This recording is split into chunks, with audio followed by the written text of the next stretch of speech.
Assalamualaikum warahmatullahi wabarakatuh. Salam sehat bagi kita semua. Eh, kita akan diskusi tentang pengenalan alat laboratorium pada laboratorium mikrobiologi.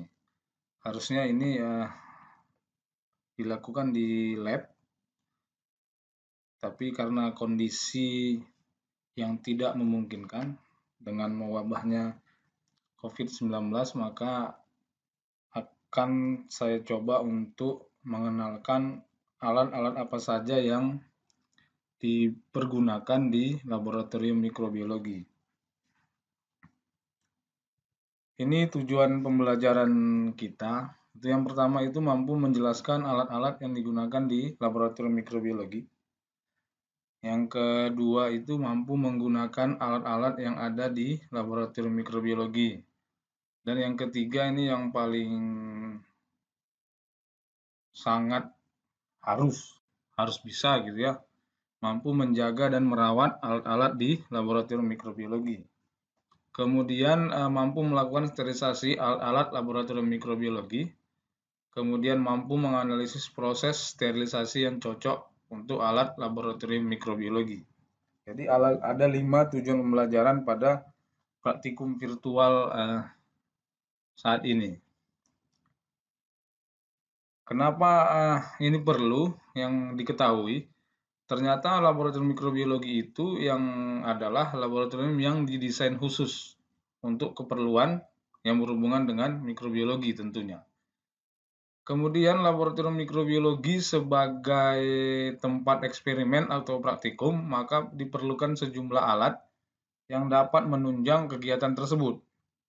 Maka untuk menunjang kesuksesan kegiatan tersebut, maka diperlukanlah alat-alat khusus yang wajib ada di laboratorium mikrobiologi. Walaupun nanti beberapa alat itu bisa saja bukan kekhususan bagi mikrobiologi, tapi mungkin bisa juga dipakai di lab-lab lain, misalnya di lab biokimia, lab biologi molekuler, dan sejenisnya. Itu yang melatar belakangi. Kemudian kita mau masuk pada alat yang pertama. Ini alat namanya autoclave. Gambarnya ada 2. Satu bukaan atas kita sebut, yang kedua itu bukaan samping. Tapi prinsipnya sama, yaitu untuk mensterilisasi suatu benda dengan menggunakan uap bersuhu dan bertekanan tinggi.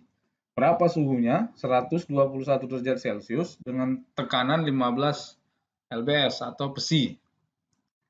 Jadi 15 menit itu dihitung ketika suhu pada autoclave sudah mencapai 121 derajat Celcius. Jadi ketika 120 derajat Celcius dalam rentang waktu 15 menit, itulah dia waktunya 15 menit. Tapi waktu dari 0 derajat sampai 121 derajat Celcius itu bukan dari bagian dari 15 menit itu. Itu bisa jadi 2 kali lipat dari 15 menit. Begitu juga ketika dia 120 derajat Celcius sampai ke bawah, turun lagi. Jadi kurang lebih bisa memakan waktu sekitar 3 jaman untuk dapat selesai proses autoclave itu. Kemudian alat apa yang di autoclave? Itu biasanya media. Media di sini media pertumbuhan mikroorganisme. Kemudian bahan yang mudah terbakar, misalnya gas lab dan lain-lain. Yang kedua itu oven. Sama halnya dengan autoclave, oven juga untuk sterilisasi. Tapi dia menggunakan panas.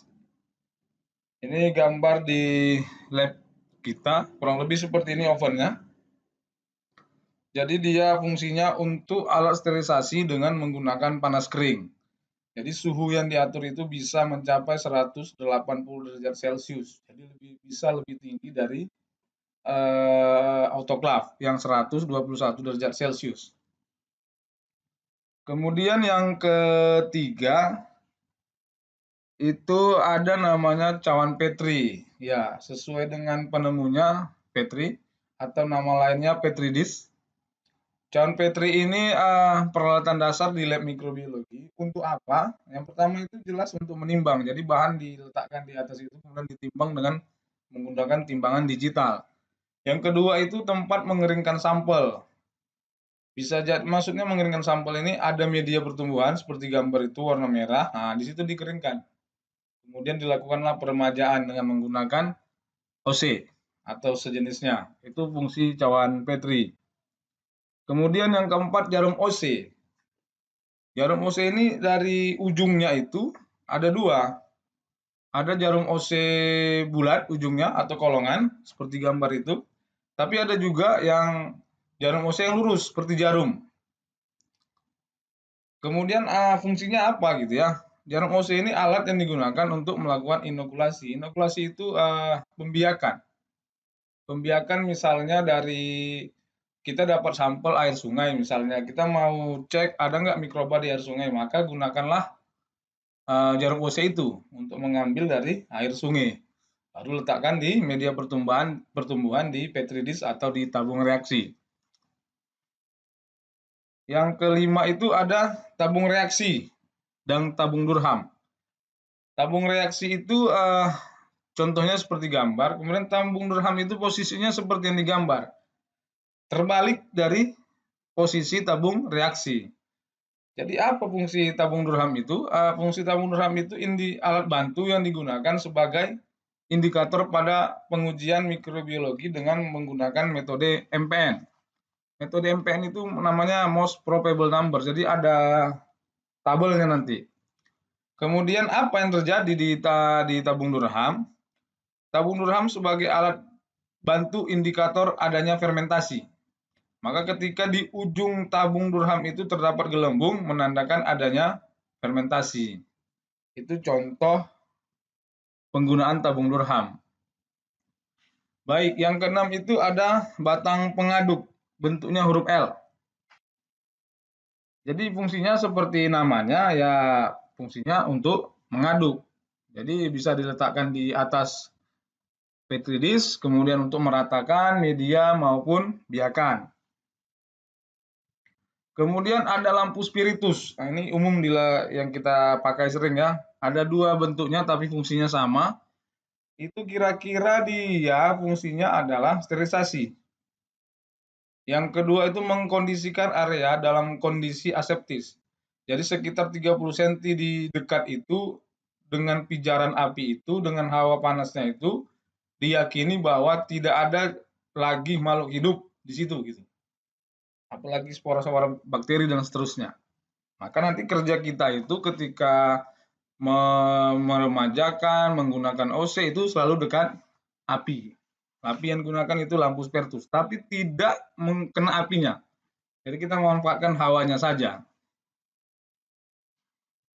Kemudian ada tabung reaksi, ini sudah umum, tempatnya tempat tabung reaksi disusun, bisa dari kayu, kemudian dari kaleng atau yang lain. Kemudian ada sentrifugator. Nah, ini alatnya. Jadi dia berputar, nanti fungsinya untuk apa?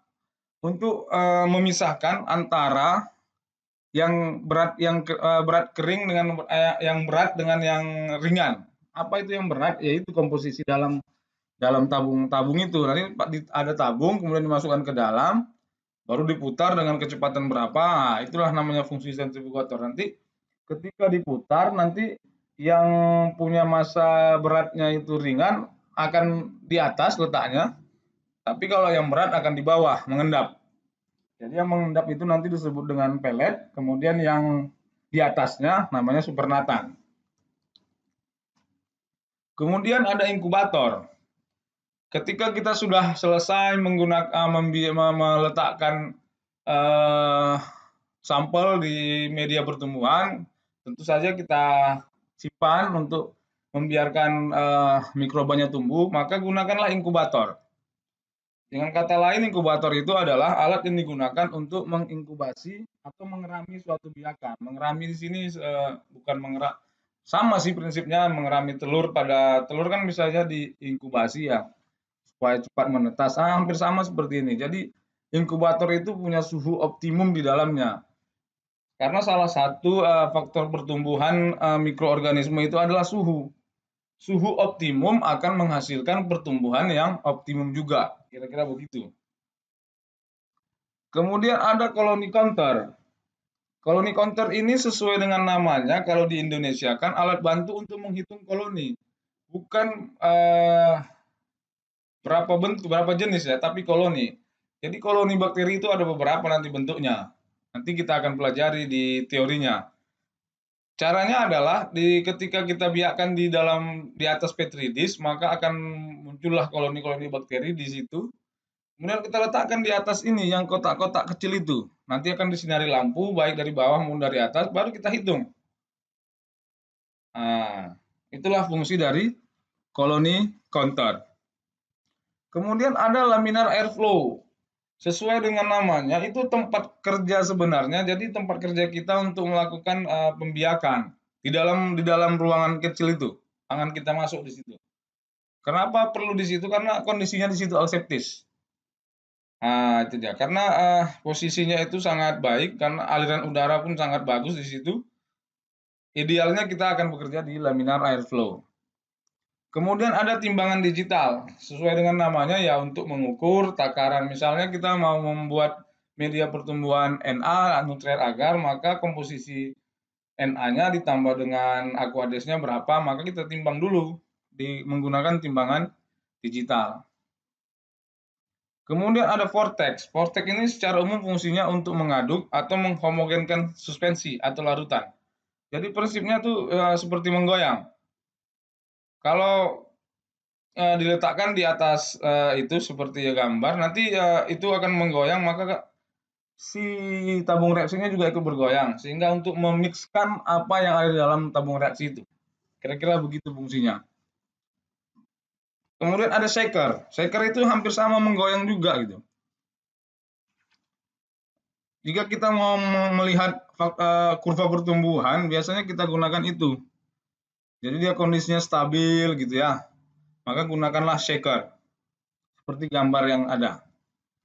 Kemudian ada water bath. Water bath ini menciptakan suhu yang konstan. Suhunya berapa? Rata-rata 44 sampai 45 derajat Celcius.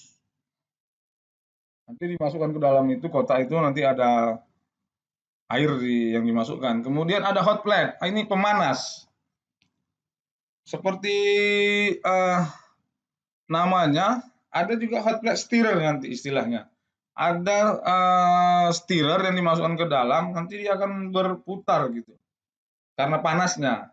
Jadi namanya pemanas, yang tadinya kan biasanya ada media pertumbuhan itu yang cair, ada yang padat. Padat itu kan karena ada komposisi agar di dalamnya. Maka kalau dia sudah dingin, maka akan memadat yang cair tadi. Awalnya cair, tapi karena ada agar, ketika dingin medianya, maka dia memadat. Ketika mau kita gunakan lagi, maka otomatis kita harus cairkan lagi. Maka gunakanlah hot plate ini. Kemudian ada mikroskop, ini saya pikir cukup jelas karena sudah sering digunakan. Jadi nanti kita akan gunakan juga mikroskop. Kemudian ada water bath shaker, ini gabungan antara water bath dan shaker. Jadi kira-kira fungsinya untuk memanaskan secara merata sekaligus menghomogenkan. Seperti fungsi water bath dan fungsi shaker tadi. Kemudian ada labu Erlenmeyer dengan ditandai seperti ini. Nah, itu contohnya ada itu gambar yang dengan media pertumbuhan sekitar 250 mili. Nah, jadi untuk mengaduk-ngaduk di situ bisa. Ukurannya banyak, dari yang kecil 25 mili, ada juga yang 5.000 mili nanti. Kemudian kita lanjutkan dengan sterilisasi. Jadi semua bahan-bahan itu tadi yang beberapa harus disterilisasi dulu sebelum digunakan. Alatnya ada, apa tadi alatnya? Autoclave, oven, dan seterusnya. Sekarang kita akan pelajari sterilisasi ini.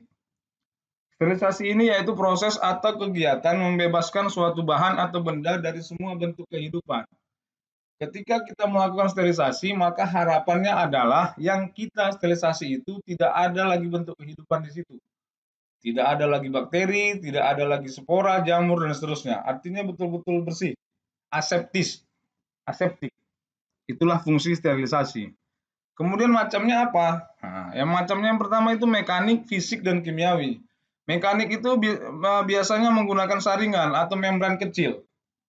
Jadi kita saring, kemudian yang melewati saringan itu berarti sudah aman lah, kira-kira begitu. Berarti kalau dia pakai saringan berarti wujudnya cair. Kemudian ada fisik.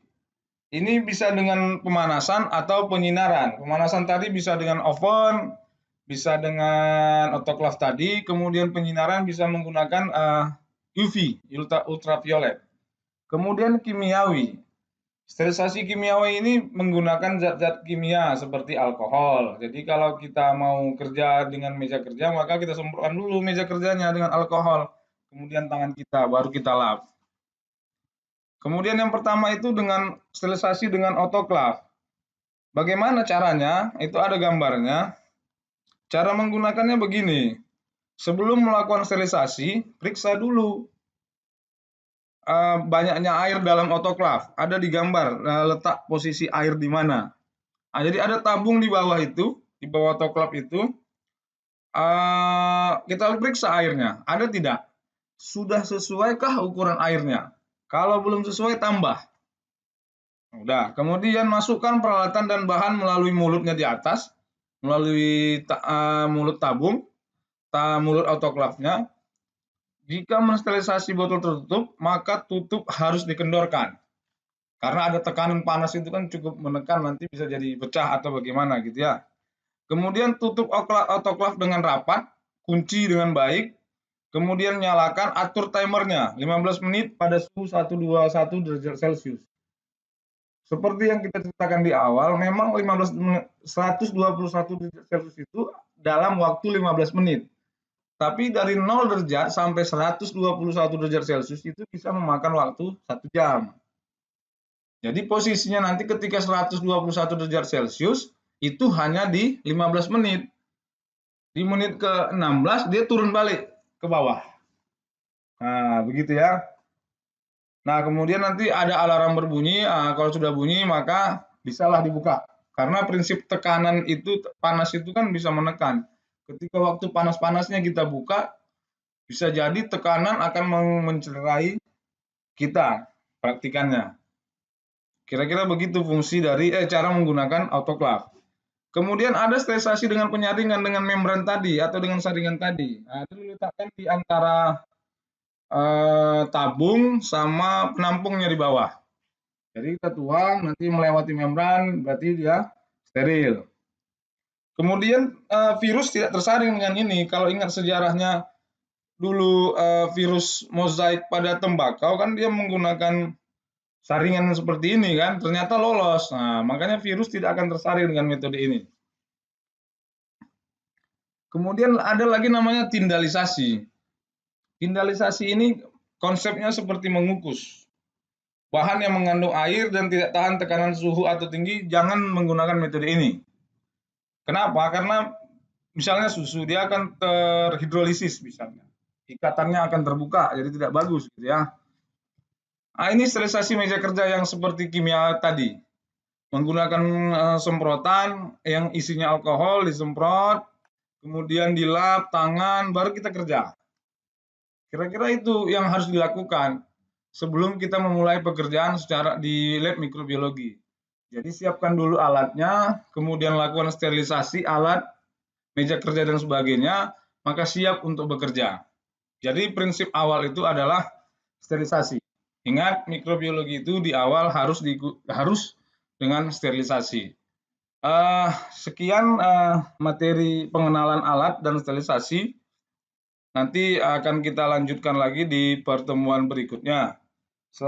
Assalamualaikum warahmatullahi wabarakatuh.